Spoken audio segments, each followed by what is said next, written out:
राधे राधे, हरे कृष्णा, जय श्री हरि विष्णु। दोस्तों, आज के इस वीडियो में हम सुनेंगे मार्गशीर्ष महात्म की अध्याय 9। चलिए बिना देर किए हुए कथा का श्रवण करते हैं।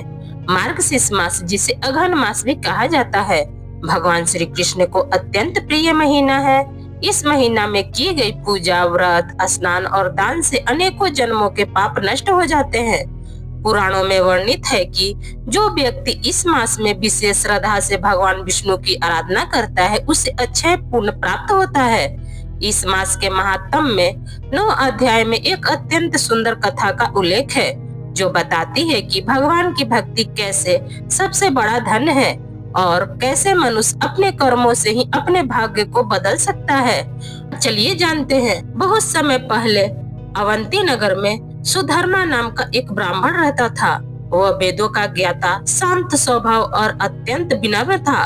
उसके पास विद्या तो थी, पर धन नहीं था। उसका परिवार बहुत गरीब था। पत्नी सती, परिश्रमी और धर्मनिष्ठा से युक्त थी। ब्राह्मण हर दिन भिक्षा मांगकर लाता, पर जो कुछ मिलता वह भगवान विष्णु के चरणों में अर्पित कर देता। गरीबी के बावजूद उनके घर में कभी असंतोष नहीं था। दोनों दंपति भगवान नारायण की भक्ति में लीन रहते।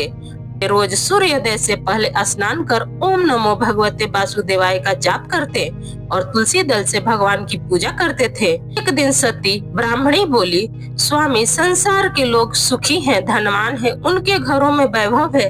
हमारे पास तो केवल भक्ति है। क्या केवल भक्ति से ही उद्धार हो सकता है? ब्राह्मण मुस्कुराया और बोला, देवी, भक्ति सबसे बड़ा धन है। धन से अहंकार बढ़ता है, पर भक्ति से आत्मा शुद्ध होती है। भगवान स्वयं कहते हैं, भक्तों ही में प्रियतम, अर्थात भक्त ही मुझे सबसे प्रिय है। एक दिन भगवान श्री हरि ने लक्ष्मी जी से कहा, देवी, देखो तो मेरे सुधर्मा भक्त की निष्ठा कितनी गहरी है। वह दरिद्र है, फिर भी कभी मेरे नाम का जप नहीं छोड़ता। लक्ष्मी जी बोली, प्रभु, यदि आप अनुमति दे तो मैं उसकी परीक्षा लेना चाहती हूँ। देखो, क्या वह धन पाकर भी आपकी भक्ति में रहता है लीन या नहीं। भगवान ने मुस्कुराते हुए कहा, जाओ देवी, यह परीक्षा स्वयं मार्गशीर्ष माह में ले लो, क्योंकि यह महीना भक्ति और सत्य की पहचान का समय है। अगले दिन प्रातः काल जब सुधर्मा गंगा स्नान कर लौट रहे थे, मार्ग में एक तेजस्विनी स्त्री ने उन्हें रोका। वह स्वर्णवर्णा थी, नेत्रों में करुणा और मुख पर तेज झलक रहा था। वह बोली, ब्राह्मण देव, मैं लक्ष्मी हूँ। तुम भगवान विष्णु के प्रिय भक्त हो, इसलिए मैं आज तुम्हारे घर में अस्थायी रूप से निवास करना चाहती हूँ। तुम धनवान बनो, वैभवशाली बनो और खूब धनी बनो। सुधर्मा विनम्रता से बोला, हे देवी, मैं आपका स्वागत करता हूँ, परंतु मेरे प्रभु श्री हरि के बिना किसी धन का क्या उपयोग। यदि यह धन मुझको उनकी भक्ति से दूर करेगा तो मैं इसे स्वीकार नहीं कर सकता। लक्ष्मी जी मुस्कुराई, ब्राह्मण, यह मार्गशीर्ष मास है। जो इस माह में शुद्ध मन से भगवान का जप करता है, उसके जीवन में मैं स्वयं अस्थायी रूप से निवास करती हूँ। तुम्हारे घर में यह धन भगवान की कृपा से आएगा, अहंकार से नहीं। यह कहकर देवी अदृश्य हो गई। अगले ही दिन सुधर्मा के घर में अचंभित करने वाली घटनाएं होने लगी। जिस पात्र में उसे भिक्षा लाते थे, वह स्वर्ण से परिवर्तित हो जाता। जिस मिट्टी के दीपक से वे भगवान को आरती करते थे, वह स्वयं रत्न जड़ित बन जाता। उनका छोटा कुटिया दिव्य प्रकाश से भर गया, परंतु ब्राह्मण दंपति के हृदय में कोई अहंकार नहीं आया। उन्होंने सारा धन दान कर दिया और केवल उतना ही रखा जिससे कि दैनिक पूजा और भिक्षुकों का भरण पोषण हो सके। जब नगरवासियों ने यह चमत्कार देखा तो आश्चर्य में पड़ गए। राजा तक को यह समाचार मिला। राजा स्वयं सुधर्मा के घर आए और बोले, ब्राह्मण, मैं तुम्हारे चरणों में नमन करता हूँ। बताओ, यह अलौकिक वैभव तुम्हें कैसे मिला? सुधर्मा ने विनम्रता से उत्तर दिया, राजन, यह मार्गशीर्ष मास का प्रभाव है। इस मास में जो व्यक्ति सत्य, दान और भगवान की भक्ति में लीन रहता है, उसके घर स्वयं लक्ष्मी जी का आगमन होता है। धन नहीं, यह तो प्रभु की कृपा का प्रत्यक्ष स्वरूप है। राजा को यह कथा सुनकर गहरा प्रभाव हुआ। उन्होंने निश्चय किया कि वे मार्गशीर्ष मास का व्रत करेंगे और प्रतिदिन भगवान विष्णु की पूजा करेंगे। उन्होंने अपने राज्य में घोषणा कराई, जो व्यक्ति इस मास में ब्राह्मण, गौ, तुलसी और जल का पूजन करेगा, उसे तीनों लोकों का सुख प्राप्त होगा। संपूर्ण नगर में भक्ति का वातावरण फैल गया। हर गली में हरे राम हरे कृष्णा का नाम गूंजने लगा। गरीब और अमीर एक साथ बैठकर भगवान का नाम जप करने लगे। भगवान विष्णु प्रसन्न हुए और आकाशवाणी हुई, हे सुधर्मा, तुम्हारी भक्ति ने पूरे नगर को पवित्र कर दिया। अब यह नगर बैकुंठ के समान हो गया है। एक दिन भगवान स्वयं सपने में सुधर्मा के सामने प्रकट हुए और बोले, हे भक्त, तूने मार्गशीर्ष मास का सच्चा अर्थ सिद्ध कर दिया। यह महीना केवल पूजा का नहीं बल्कि हृदय की शुद्धता का समय है। जो व्यक्ति इस माह में प्रतिदिन स्नान कर मुझे तुलसी दल और दीप अर्पित करता है, उसके सारे दोष मिट जाते हैं। जो व्यक्ति इस मास में किसी भूखे को अन्न देता है, उसे अनंत लोकों का सुख मिलता है। और जो केवल मेरे नाम का ध्यान भी करता है, वो भी मोक्ष का अधिकारी बनता है।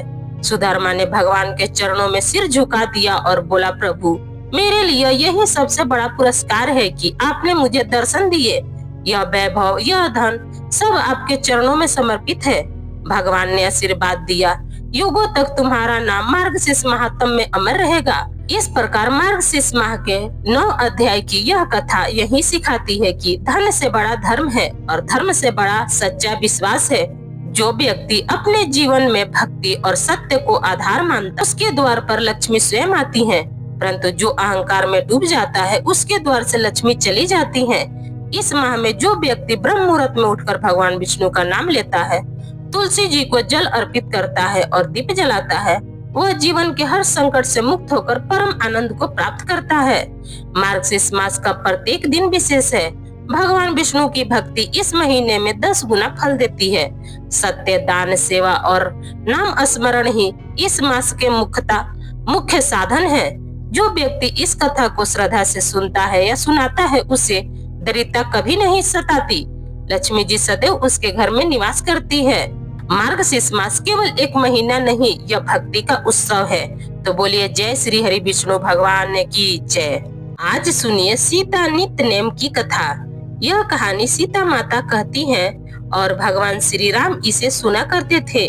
एक दिन भगवान श्री राम को किसी कार्य के लिए बाहर जाना पड़ गया, तो सीता माता कहने लगी, हे प्रभु, मेरा तो 12 बरस का नित्य नेम है।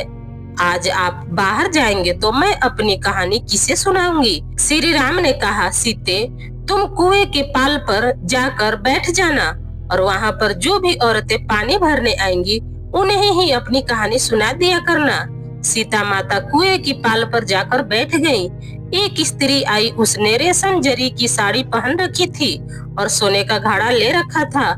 सीता माता उसे देखकर कहने लगी, बहन, मेरा 12 बरस का नित्य नेम सुन लो। पर वह स्त्री बोली, मैं तुम्हारा नित्य नेम सुनूंगी तो मुझे तो घर जाने में देर हो जाएगी और फिर मेरी सास मुझसे झगड़ा करने लगेगी। उसने कहानी नहीं सुनी और वह चली गई। उसकी रेशम मजरी की साड़ी घर जाते ही फट गई। सोने का घड़ा भी मिट्टी के घड़े में बदल गया। सास ने देखा तो पूछा कि यह किसका दोष अपने सिर लेकर आ गई।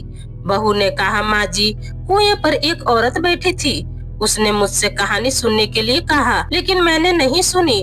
हो सकता है उसी का यह फल मुझे मिला हो। बहू की बात सुनकर अगले दिन वही साड़ी और वही घड़ा लेकर सास कुएं की पास गई। सास को वहीं पर सीता माता बैठी हुई मिली तो माता सीता ने कहा, बहन, मेरी कहानी सुन लीजिए। सास बोली, एक बार छोड़, मैं तो 4 बार तेरी कहानी सुन लूंगी। तब सीता माता कहने लगी, राम आए, लक्ष्मण आए, देश के पुजारी आए, नित्य नेम का नेम लाए, आओ राम, बैठो राम, तप रसोई जियो राम, माखन मिश्री खाओ राम, दूध बतासा पियो राम, सूत के पलका मोठो, राम साला दुसाला पोठो, राम साल दुसाला ओढ़ो, राम जब बोलू जब राम ही राम, राम संवारे, सबके काम खाली घर भंडार भरेंगे, सबका बेड़ा पार करेंगे, जय राम जय जय राम। तब सासू बोली, बहन, कहानी तो बहुत अच्छी लगी। कहानी सुनकर सास अपने घर चली गई और घर जाते ही उसकी फटी हुई साड़ी फिर से रेशम जरी की बन गई और मिट्टी का घड़ा फिर से वापस सोने का घड़ा में बदल गया। यह देखकर बहू कहने लगी, सासू माँ, आपने यह सब कैसे किया?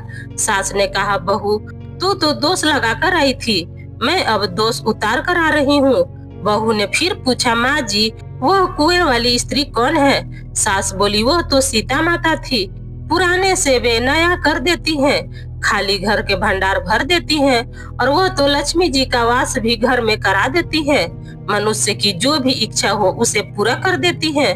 तब बहू बोली कि माँ जी, फिर तो ऐसी कहानी मुझे भी सुना दो। सास बोली ठीक है, तुम भी सुनो। फिर सास ने कहानी शुरू की। राम आए लक्ष्मण आए, देश के पुजारी आए, नित नेम का नेम लाए, आओ राम बैठो राम, तपी रसोई जियो राम, माखन मिश्री खाओ राम, दूध बतासा पियो राम, सुत के पल को मोठा राम, साल दुसाला पोठा राम, साल दुसाला ओढ़ो राम, जब बोलू राम ही राम, राम सवारे सबके काम, खाली घर भंडार भरेंगे, सबका बेड़ा पार करेंगे, श्री राम जय जय राम। कहानी सुनकर बहू बोली माँ जी, कहानी तो बहुत अच्छी है। सास ने कहा ठीक है, अब से हम इसी कहानी को रोज कहा करेंगे। अब तो सास बहू रोज सवेरे उठती, नहाती धोआती, पूजा करने के बाद नित नेम की सीता जी की यह कहानी कहती।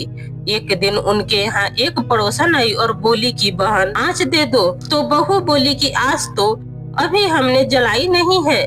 पड़ोसन ने कहा तब फिर तुम सुबह 4 बजे से उठकर क्या कर रही हो? तो उन्होंने बताया कि हम तो सुबह उठकर पूजा करते हैं, फिर सीता माता की नित्य नेम की कहानी सुनते हैं। पड़ोसन ने उनकी बात सुनकर फिर कहा सीता माता की कहानी कहने में तुम्हें क्या मिलता है? तब वे बोली कि इनकी कहानी कहने से तो घर में भंडार भर जाते हैं, सारे काम सिद्ध हो जाते हैं, सारे मन की कामनाएं भी पूर्ण हो जाती है।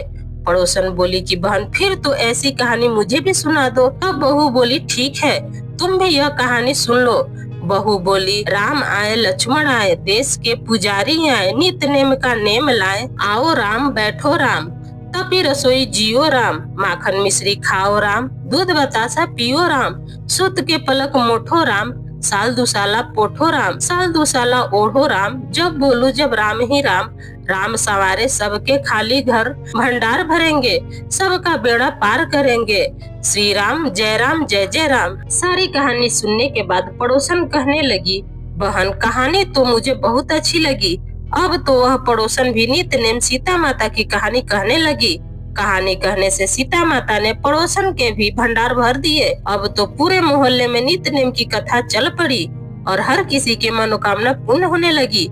हे सीता माता, जैसे आपने उन सभी के भंडार भरे वैसे ही आप हमारे भी भंडार भरना। कहानी कहने वाले, सुनने वाले और हुकार भरने वाले के भी भरना।